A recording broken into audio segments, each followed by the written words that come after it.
कई लोग असदुद्दीन ओवैसी पर हमला बोल रहे हैं। ये बोल रहे हैं कि साहब महागठबंधन की जो हार हुई है वो असदुद्दीन ओवैसी से हार हुई है, क्योंकि सीमांचल में असदुद्दीन ओवैसी ने 5 सीटें जीत ली और उससे नुकसान महागठबंधन को कम से कम 15 सीटों का हुआ।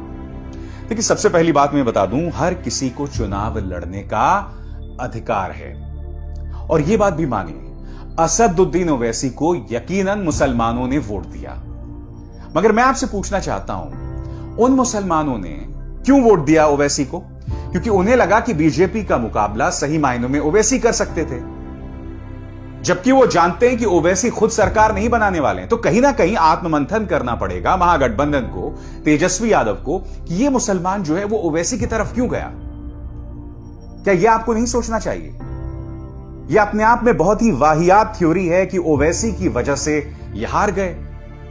ओवैसी एक राजनेता हैं, वो चुनाव लड़ेंगे। 2015 में उन्हें कोई सफलता नहीं मिली, इस बार उन्हें सफलता मिली क्योंकि ओवैसी लगातार कह रहे थे कि मैं पार्लियामेंट के अंदर राजद के नेताओं से, कांग्रेस के नेताओं से लगातार बात कर रहा था। वो कह रहे थे कि चलिए मिलकर चुनाव लड़ते हैं। यही नहीं, बिहार के अंदर भी जो उनके अध्यक्ष हैं, क्योंकि ये बात ओवैसी न्यूज चैनल्स में लगातार कह रहे थे, वो लगातार संपर्क साध रहे थे कांग्रेस और राजद के नेताओं के साथ कि आइए मिलकर चुनाव लड़ते हैं।